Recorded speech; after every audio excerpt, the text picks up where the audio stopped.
ఒకప్పుడు మీడియా సమావేశం అంటే ముందుగా గుర్తొచ్చే వైసీపీ నాయకుల్లో మాజీ మంత్రి ఆర్కే రోజా పేరు తప్పనిసరిగా వినిపించేది. అధికారంలో ఉన్న సమయంలో ప్రత్యర్థి పార్టీలపై ఘాటు విమర్శలు, పదునైన వ్యాఖ్యలు, దూకుడైన రాజకీయ శైలితో ఆమెకు ఫైర్ బ్రాండ్ లీడర్ అనే గుర్తింపు వచ్చింది. ఏ చిన్న రాజకీయ పరిణామం జరిగినా మీడియా ముందుకు వచ్చి తనదైన శైలిలో స్పందించే రోజా ఇప్పుడు మాత్రం పూర్తిగా భిన్నంగా కనిపిస్తున్నారు. రాష్ట్ర రాజకీయాల్లో రోజు కొత్త వివాదాలు, ప్రతిపక్ష పోరాటాలు, వైసీపీ నిరసనలు జరుగుతున్నా ఆమె స్వరం మాత్రం పెద్దగా వినిపించడం లేదు. దీంతో ఫైర్ బ్రాండ్ రోజా వాయిస్ ఎందుకు మూగబోయింది అన్న ప్రశ్న రాజకీయ వర్గాల్లో చర్చనీయాంశంగా మారింది.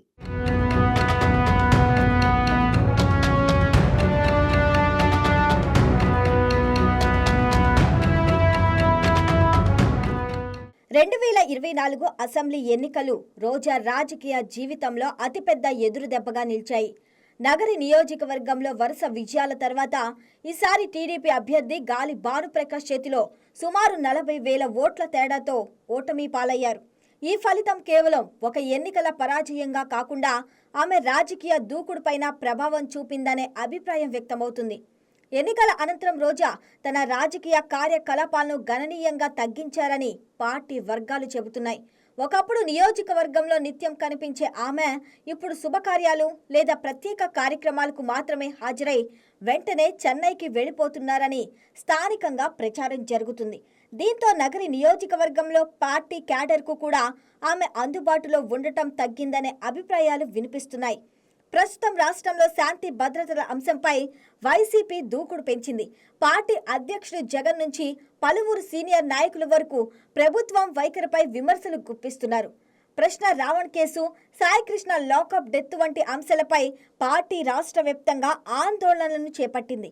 ఇలాంటి సమయంలో గతంలో అత్యంత దూకుడుగా స్పందించే రోజా మాత్రం దాదాపు మౌనం పాటించడం పార్టీ కేడర్లోనే చర్చకు కారణమైంది.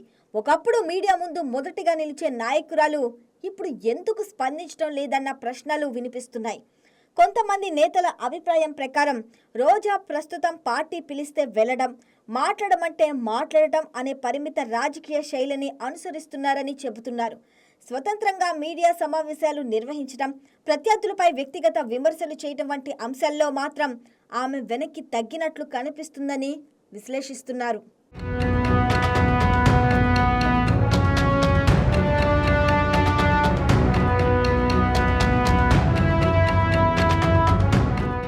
రోజా రాజకీయ మౌనానికి ప్రధాన కారణం చట్టపరమైన అంశాలేనని కూడా రాజకీయ వర్గాల్లో ప్రచారం జరుగుతుంది. వైసీపీ అధికారంలో ఉన్న సమయంలో నిర్వహించిన ఆడుదాం ఆంధ్ర కార్యక్రమానికి సంబంధించిన అవినీతి ఆరోపణలపై సిఐడి దర్యాప్తు కొనసాగుతున్న నేపథ్యంలో మాజీ మంత్రి రోజా కూడా ఈ వ్యవహారంలో ఒత్తిడిని ఎదుర్కొన్నారనే అభిప్రాయాలు ఉన్నాయి. ఈ కేసు తుది దశకు చేరుకోకముందే మరింత దూకుడుగా రాజకీయ విమర్శలు చేస్తే ప్రత్యర్థులు మరింత టార్గెట్ చేసే అవకాశం ఉందని ఆమె భావిస్తున్నారనే వాదనలు వినిపిస్తున్నాయి. అయితే దీనిపై రోజా బహిరంగంగా ఎలాంటి వ్యాఖ్యలు చేయలేదు. అలాగే దర్యాప్తు కూడా తన ప్రక్రియలోనే కొనసాగుతుంది.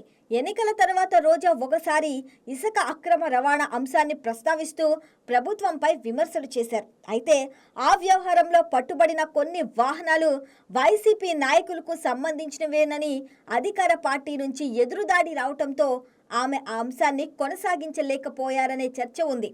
ఈ పరిణామం తర్వాత ఆమె మరింత అప్రమత్తంగా వ్యవహరిస్తున్నారని పార్టీ నాయకులే చెబుతున్నట్లు రాజకీయ వర్గాల్లో వినిపిస్తుంది. రోజా రాజకీయ చురుకుదనం తగ్గడానికి మరో కారణంగా ఉమ్మడి చిత్తూరు జిల్లా రాజకీయ సమీకరణాలు కూడా ప్రస్తావనకు వస్తున్నాయి. ఆ జిల్లాలో మాజీ మంత్రి పెద్దిరెడ్డి రామచంద్రారెడ్డి వర్గంతో రోజాకు గతంలోనే విభేదాలు ఉన్నాయనే ప్రచారం ఉంది. నగరి నియోజకవర్గంలో కూడా వర్గపోరు కొనసాగుతుందని స్థానికంగా వినిపించే చర్చ. ఇలాంటి పరిస్థితుల్లో పార్టీ తరపున దూకుడుగా వ్యవహరించడానికి ఆమెకు పూర్తి రాజకీయ స్వేచ్ఛ లేకపోవచ్చనే అభిప్రాయాలు కూడా వ్యక్తమవుతున్నాయి. అయితే ఈ విభేదాలపై అధికారికంగా ఎవరూ స్పందించలేదు.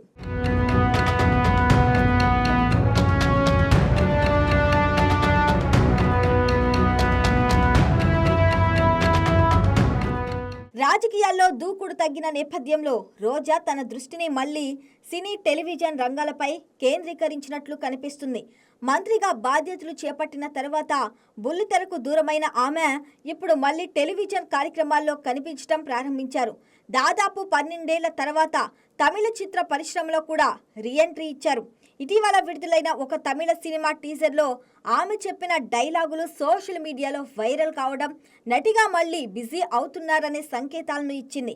దీంతో రాజకీయాల కంటే ప్రస్తుతం వ్యక్తిగత కెరియర్కే ఆమె ఎక్కువ ప్రాధాన్యం ఇస్తున్నారా అనే ప్రశ్నలు కూడా వినిపిస్తున్నాయి. అయితే రోజా మౌనాన్ని మరో కోణంలో చూసేవారు కూడా ఉన్నారు. ప్రతిపక్షంలో ఉన్నప్పుడు ప్రతి అంశంపై స్పందించడం కంటే సరైన సమయంలో రాజకీయంగా బలమైన ఎంట్రీ ఇవ్వాలనే వ్యూహంతో ఆమె వేచి చూస్తున్నారనే అభిప్రాయం కూడా ఉంది. రాజకీయాల్లో సమయం కూడా ఒక ఆయుధమే. ప్రతి అంశంపై స్పందించడం కంటే పార్టీకి అవసరమైనప్పుడు మాత్రమే ముందుకు రావాలని ఆమె నిర్ణయించుకొని ఉండవచ్చని కొందరు విశ్లేషకులు అభిప్రాయపడుతున్నారు. అయితే ఈ వ్యూహం పార్టీ కేడర్ను ఎంతవరకు సంతృప్తి పరుస్తుందన్నది మరో ప్రశ్న. వైసీపీ ప్రతిపక్షంలో ఉన్న ప్రస్తుత పరిస్థితుల్లో ప్రజా సమస్యలపై గట్టిగా మాట్లాడే నాయకులు అవసరం ఉందని పార్టీ కార్యకర్తలు భావిస్తున్నారు. అలాంటి సమయంలో గతంలో పార్టీ తరపున బలమైన స్వరంగా ఉన్న రోజా మౌనం పాటించడం క్యాడర్లో నిరాశకు కారణమవుతుందనే చర్చ సాగుతుంది. ముఖ్యంగా శాంతి భద్రతలు, రాజకీయ ఘర్షణలు, ప్రభుత్వంపై విమర్శల వంటి అంశాల్లో ఆమె స్పందించకపోవడాన్ని కొందరు కార్యకర్తలు ప్రశ్నిస్తున్నట్లు తెలుస్తుంది. అయితే మరోవైపు రాజకీయాలు ఎప్పుడు ఎలా స్పందించాలనేది వ్యక్తిగత వ్యూహమని, ప్రతి నాయకుడు ఒకే విధంగా వ్యవహరించవలసిన అవసరం లేదని మరికొందరు అభిప్రాయపడుతున్నారు.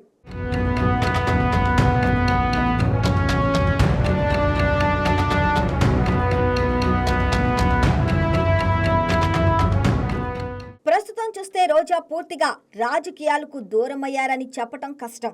అదే సమయంలో ఒకప్పుడు కనిపించిన దూకుడు ఇప్పుడేమీ కనిపించడం లేదన్నది కూడా వాస్తవమే. పార్టీ కార్యక్రమాలకు హాజరు కావటం, అవసరమైనప్పుడు మాత్రమే మాట్లాడటం, మిగిలిన సమయంలో సినీ, టెలివిజన్ రంగాలపై దృష్టి పెట్టడం ద్వారా ఆమె ఒక కొత్త రాజకీయ శైలిని అనుసరిస్తున్నట్లు కనిపిస్తుంది. అయితే ఈ మౌనం వెనుక కేసులు భయమా, పార్టీలోని అంతర్గత సమీకరణాల, వ్యక్తిగత రాజకీయ వ్యూహమా, లేక సినిమాల్లో రెండో ఇన్నింగ్స్ పైనే ప్రధాన దృష్ట్యా అన్న ప్రశ్నలకు రోజా స్వయంగా స్పందించే వరకు స్పష్టమైన సమాధానం రాదు.